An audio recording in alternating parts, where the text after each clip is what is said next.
तो वॉल्केनो क्या होता है? वॉल्केनो में एक रप्चर होता है, अर्थ के क्रस्ट में एक रप्चर होता है जिसकी वजह से लावा या वॉल्केनिक ऐश गैसेज एस्केप करते हैं फ्रॉम द मैग्मा चैम्बर। ये मैग्मा चैम्बर है, यहाँ से क्या हो रहा है, जो भी लावा है एंड गैसेज है एंड वॉल्केनिक ऐश है, इरप्ट कर रहा है मैग्मा चैम्बर से।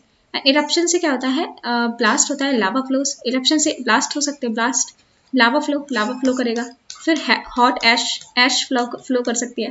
फिर मड स्लाइड्स हो सकते हैं। मड स्लाइड्स कैसे, जैसे ये कोई वॉल्केनो है, जैसे वॉल्केनिक इरप्शन हो रहा है, यहाँ पे बहुत सारी मड्स है, तो ये जो भी मड्स होगी इसके इन्फ्लुएंस में ये फ्लो करने लगेगी डाउनवर्ड्स। फिर एवलांचेस आ सकते हैं। अगर क्या है, सुनामी, अगर जो वॉल्केनो है इरप्शन कहाँ से हो रहा है, जहाँ पे कोई ग्लेशियर लगाओ, तो अगर यहाँ से इरप्शन हो रहा है तो ये जो ग्लेशियर है ये नीचे मूव करने लगेगा, तो ये से बोलते हैं एवलांचेस। ग्लेशियर मूव करने लगेगा इस वॉल्केनो इरप्शन की वजह से, जैसे बोलते हैं एवलांचेस। फिर फॉलिंग ऐश एंड फ्लड्स। तो फॉलिंग ऐश फ्लड्स निकल सकते हैं, जैसे ये है इरप्शन हो रहा है, यहाँ पे वॉल्केनिक इरप्शन हो रहा है, तो यहाँ पे कोई रिवर पास हो रही थी, तो ये इरप्शन होने की वजह से बहुत सारी यहाँ पे डिपोजिशन क्रिएट कर दिया एंड इसका रिवर्स का जो रास्ता ब्लॉक कर दिया, तो रिवर यहाँ कहीं और जाने लगी, जहाँ पे पहले नहीं आते थे, तो जहाँ पे नहीं आते थे वहाँ पे फ्लड करेगी। तो फ्लड्स आ सकते हैं रिवर की वजह से, अवलांचेस आ सकते हैं, मड स्लाइड्स हो सकती हैं, फ्लड्स आ सकते हैं, फॉलिंग ऐश, लावा फ्लोज, ये सारे चीज़ें हो सकती हैं वॉल्केनोज से। टाइप ऑफ इरप्शंस होते हैं, एक नॉन एक्सप्लोजिव होते हैं। नॉन एक्सप्लोजिव में जिसमें आराम से इरप्शन हो रहा है, मैग्मा से आराम से इरप्शन हो रहा है, स्लोली ये फ्लो कर रहा है आउटसाइड। एंड एक होता है एक्सप्लोजिव इरप्शन, जिसमें मैग्मा एकदम यहाँ पे प्रेशर बिल्ड हो गया, यहाँ पे मैग्मा निकल नहीं पा रहा, काफी प्रेशर बिल्ड हो गया, तो एकदम ये फटता है, एकदम प्रेशर रिलीज होता है, तो इसे बोलते हैं एक्सप्लोजिव इरप्शन। इसमें बहुत सारी वॉल्केनिक एशेज, लावा, सब कुछ निकलता है, तो काफी डिजास्टर्स होता है एक्सप्लोजिव इरप्शन। वॉल्केनो का स्ट्रक्चर देखें तो ये है वॉल्केनो।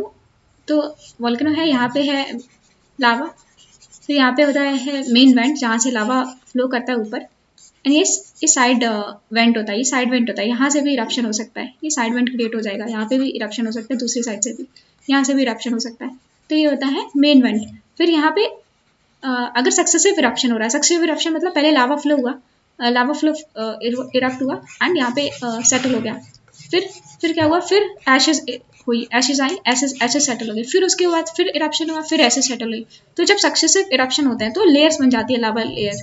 कैसे बनती है, पहले लावा हुआ तो लावा यहाँ पे सेटल हो गया, फिर गैसेस उसके ऊपर सेटल हो गई, फिर दोबारा डबल इरप्शन हुआ, फिर लावा सेटल हुआ, फिर गैसेस सेटल हो गई, तो सक्सेसिव लेयर्स बन जाती है, पहले लावा, फिर ये लावा, फिर गैस, लावा फिर गैसेस, लावा फिर गैसेस, सक्सेसिव लेयर बनती है, सिर्फ इरप्शंस होते हैं तब। तो कॉजेज ऑफ वॉल्केनोज देखें तो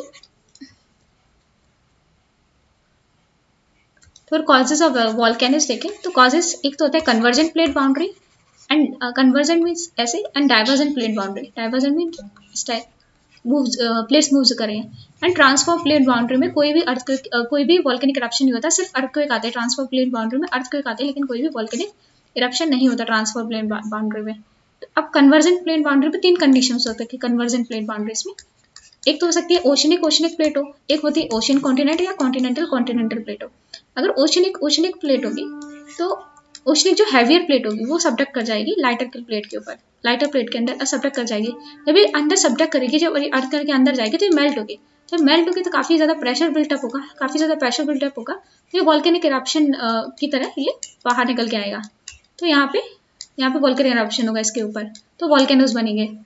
फिर एक अगर ओशन कॉन्टिनेंटल अगर प्लेट जा रही है तो भी ओशनिक प्लेट सबडक्ट होगी एंड वॉल्केनोज बनेंगे, एंड कॉन्टिनेंटल में कोई भी वॉल्केनोज नहीं बनते। जैसे इंडियन एंड तिब्बतन प्लेट देखें तो इंडियन प्लेट तिब्बतन प्लेट के नीचे सबडक्ट कर रही है, लेकिन यहाँ पे हिमालय में कोई वॉल्केनोज नहीं दिख रहे, क्योंकि ये दोनों कॉन्टिनेंटल प्लेट है। कॉन्टिनेंटल प्लेट में कोई भी वॉल्केनो नहीं आता है। डाइवर्जेंट प्लेट बाउंड्री में देखें, जैसे हमारा सेंट एंड्रियास, जो हमारा डाइवर्जेंट प्लेट बाउंड्री कहाँ पे, जैसे अटलांटिक ओशन के बीच में है मिड अटलांटिक रिज, तो वहाँ पे डाइवर्जेंट प्लेट बाउंड्री है, तो यहाँ पे नॉर्मली दोनों प्लेट अलग दूर जा रही है, तो नॉर्मली एकदम फिसर टाइप का वॉल्केनो होता है, आराम से इरप्शन होता रहता है, तो यहाँ पे कोई एक्सप्लोजिव इरप्शन नहीं होता है।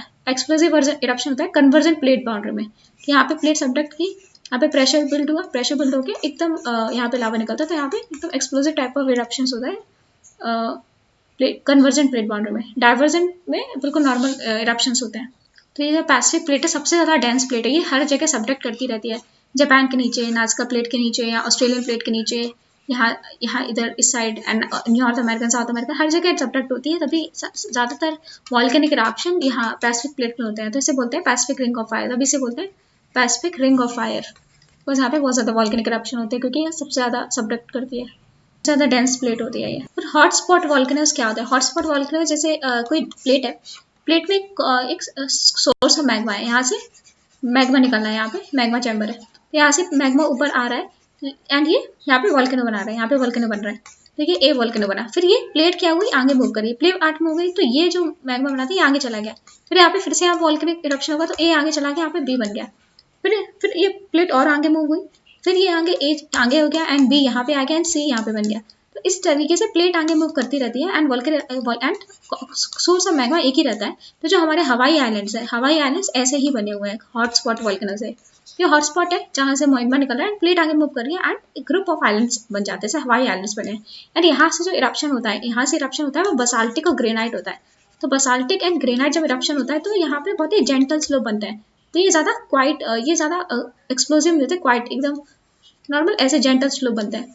जहाँ पे ये लावा जहाँ पे बेसिक होता है वो नॉन विस्कस होता है एंड ऐसे जेंटल स्लोप बनते हैं, नॉन विस्कस मीन वाटर की तरह। एंड विस्कस जहाँ पे होता है लावा, एसिडिक लावा विस्कस होता है, एसिडिक लावा विस्कस होता है, तो जैसे हनी की तरह होता है, तो वहाँ पे बहुत ही स्टीव ऐसे स्लोप बनते हैं, बहुत ही हाई। एंड जहाँ पे लावा बेसिक होता है वहाँ पे बिल्कुल gentle slope and quite eruption होता है।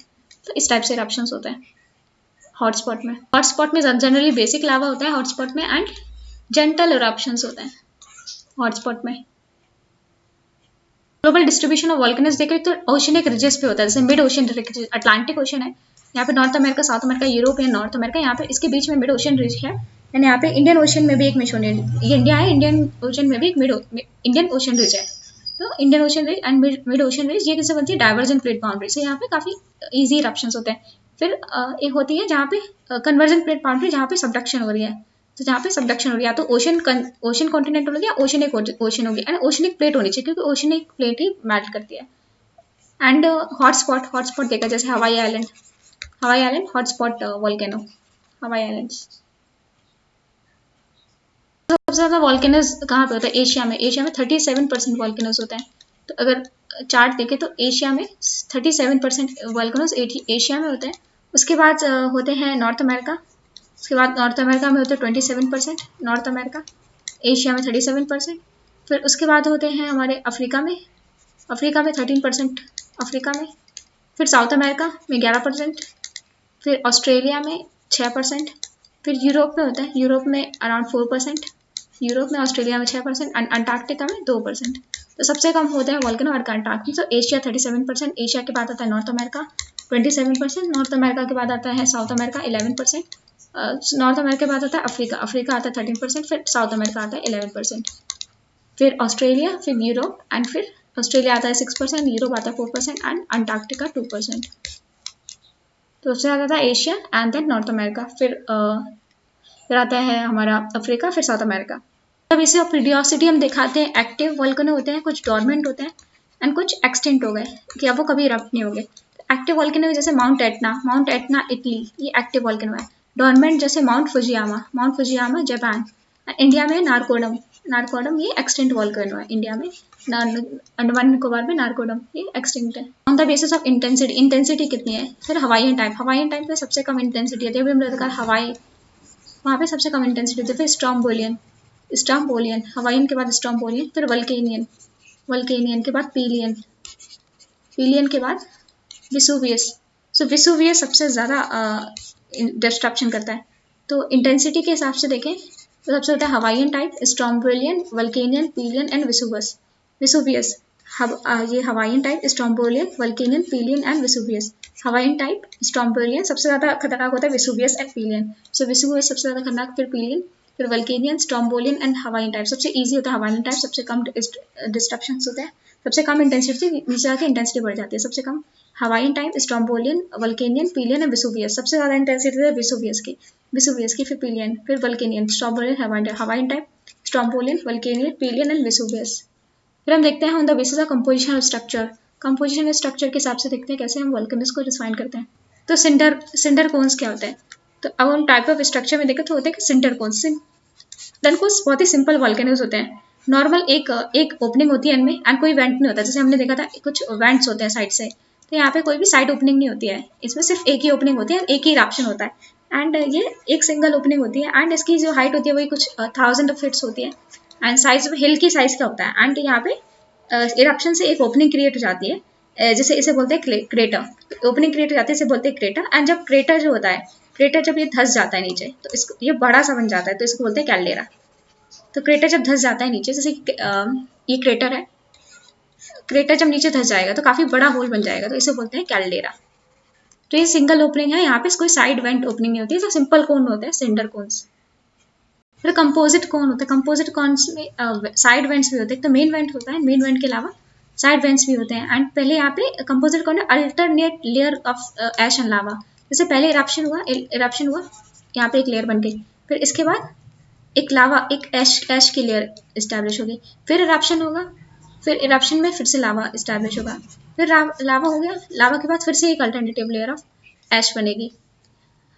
तो ये alternative layer of ash and lava बनती रहती है इसमें एंड ये काफ़ी स्टीप साइडेड होते हैं ये वॉल्केनोस एंड यहाँ पे साइड से भी यहाँ पे वेंट्स निकलते हैं एंड मेन वेंट तो होता है, साइड से भी वेंट्स निकलते हैं एंड कभी कभी क्या होता है कि जो लावा होता है, जैसे ये लावा है अंदर, ये लावा अंदर ही जम जाता है, अंदर ही सॉलिडिफाई हो गया, तो अंदर सॉलिडिफाई हो गया, अभी भी अंदर से प्रेशर आ रहा है एंड इसको ऊपर आना है, वोल्केनिक इरप्शन होता है, ये बहुत ही ज़्यादा ह्यूज एक्सप्लोजन के साथ ये बाहर निकलता है एंड बेस्ट एग्जाम्पल है इसका माउंट सेंट हेलेंस।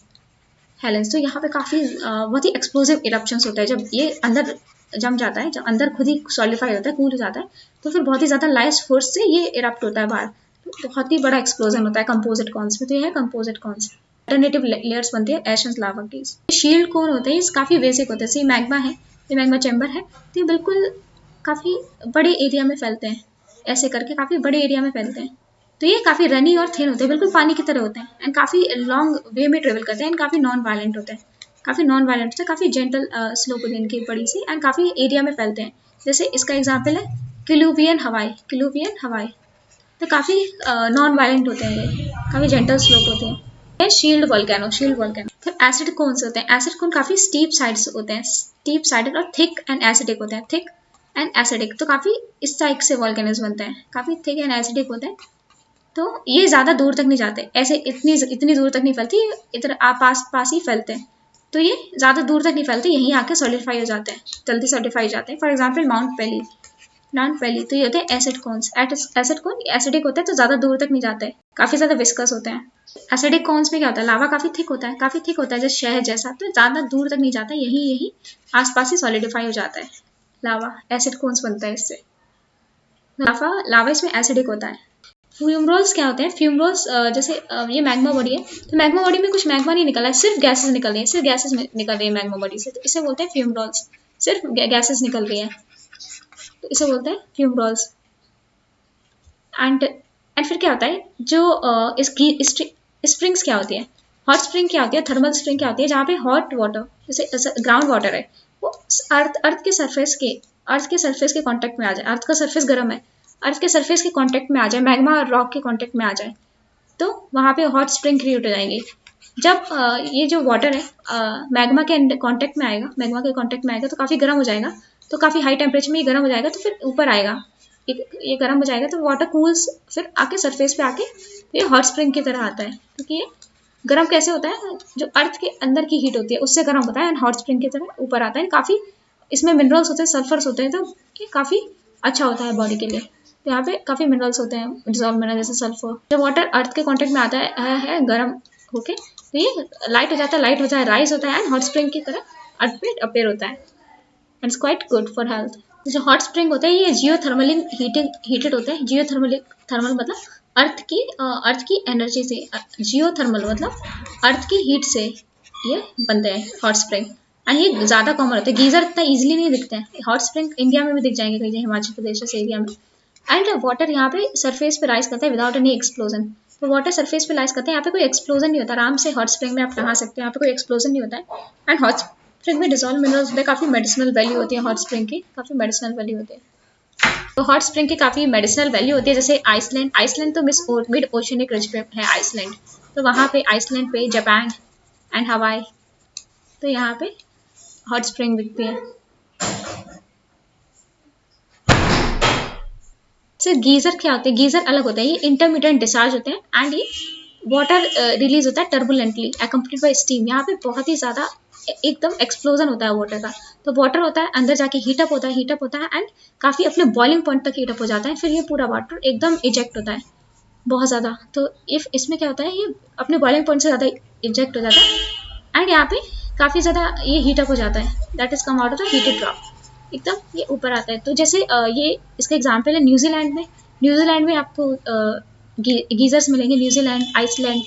फिर एक येलो स्टोन पार्क में गीजर है, ओल्ड फेथफुल गीजर काफ़ी फेमस है, Old Faithful geyser of Yellowstone National Park Wyoming USA.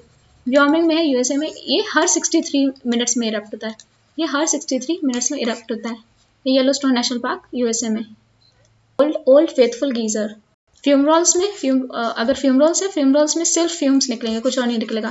फ्यूमरॉल्स में सिर्फ फ्यूम्स निकलते हैं, कुछ और नहीं निकलता। फ्यूमरॉल से सिर्फ गैसेस निकलती है, फ्यूम्स निकलते हैं।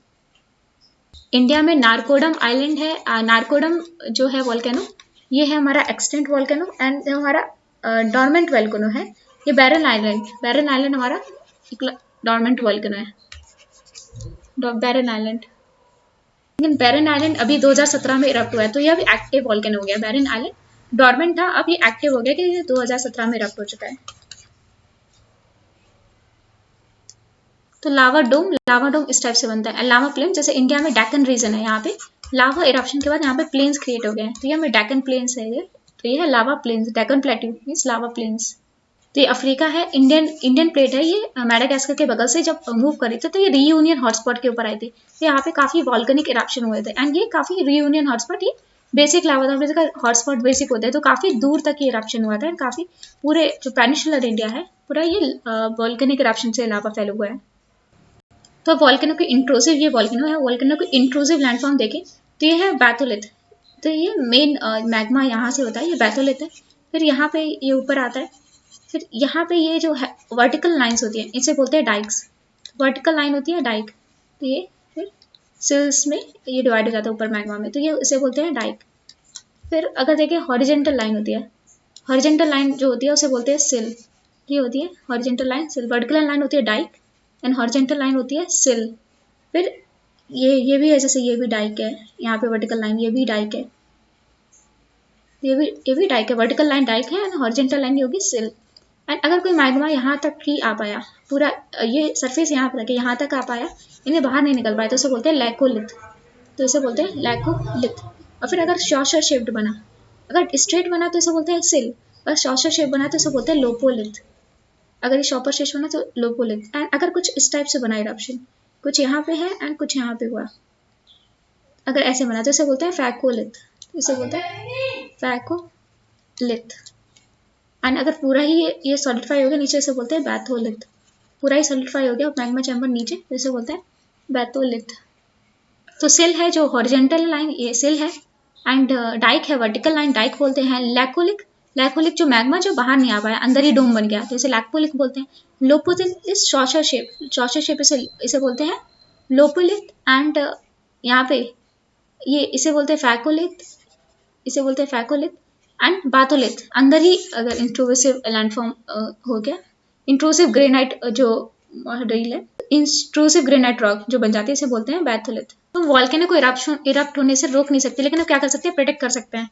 हम पास्ट इरप्शन देख सकते हैं, पास्ट इरप्शन कैसे हो उस हिसाब से हम प्रेडिक्ट कर सकते हैं। जैसे स्मॉल कोएक्स है, वार्निंग साइंस क्या हो गया, स्मॉल कोएक्स है, तो हम देख सकते हैं हाँ इरप्शन हो सकता है। स्वेलिंग स्लोप्स, तो इसके जो माउंटेन की स्लोप स्वेल होने लगे, हो सकता है इरप्शन चेंज हो। आसपास के वाटर का पीएच चेक करेगा, पीएच चेंज हो रहा है तो वॉल्केनिक इरप्शन होने के चांसेस होता है। And changes in the gas emitted, अगर वॉल्केनो से नॉर्मल गैस निकलती है एंड गैस जैसे निकली है वो चेंज होने लगे, तो हम देख सकते हैं कि शायद वॉल्केनोज आने वाले हैं, तो हम प्रेडिक्ट कर सकते हैं वॉल्केनोज को।